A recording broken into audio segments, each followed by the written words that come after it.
Hello all, Shadwell here, ready to talk about the next film in my collection, Primetime from 1977. It's the 46th film in the 50 Drive-In Movie Classics collection, is directed by Bradley R. Swernoff, and stars Paul Ainsley and Will Albert. First off, Primetime was originally released in the States under the title American Raspberry. Now, what exactly is Primetime, you ask? It's a movie that is nothing more than a collection of short sketches loosely connected together. Think Kentucky Fried Movie, but with pained attempts at humor. Well, not surprisingly, I was only able to find a small handful of photos from this film in an internet search, and so I will definitely be cycling through them a couple of times in this review. Primetime is an exercise in wannabe edgelord comedy. The story is as such. As America sits down for the night to watch their 70s TV programs, they are met with fake programming that is trying to be funny, but most of the time just comes off as racist, crude, homophobic, or racist. Did I mention racist? Because it's really comfortable at being racist.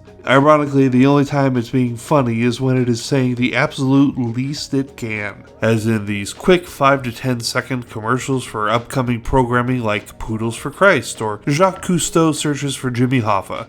The only reason these are funny is because they are one-sentence concepts and don't need any more material to flesh out the idea. The only actor in the cast of hundreds that I could readily recognize was Harris Yulin playing a news reporter in a spot near the end of the film. Harris Yulin is probably most recognizable as the judge from Ghostbusters 2, if that helps you place him at all. Poor bastard, I hope he found some way to scrub this film from his record. In the framing story, the government is trying to figure out what to do about this rogue television broadcast and figure out how to stop it. Meanwhile, we're subjected to programming like Manny's Nymphs, a parody of Charlie's Angels that is funny in spirit but is light on laughs, and it's probably the longest sketch of the film. There's also a commercial for the Charles Whitman Invitational, a hunting show that is akin to a buck hunting show, but of course the angle is they're not shooting buck, and if you know who Charles Whitman is, you have some idea of where this tasteless gag is going. Instead, they shoot from the tower in the University of Texas on the innocent people below. And that's not even the worst sketch this film has up its sleeve, if you can believe that. Primetime also uses the F slur with a hard T because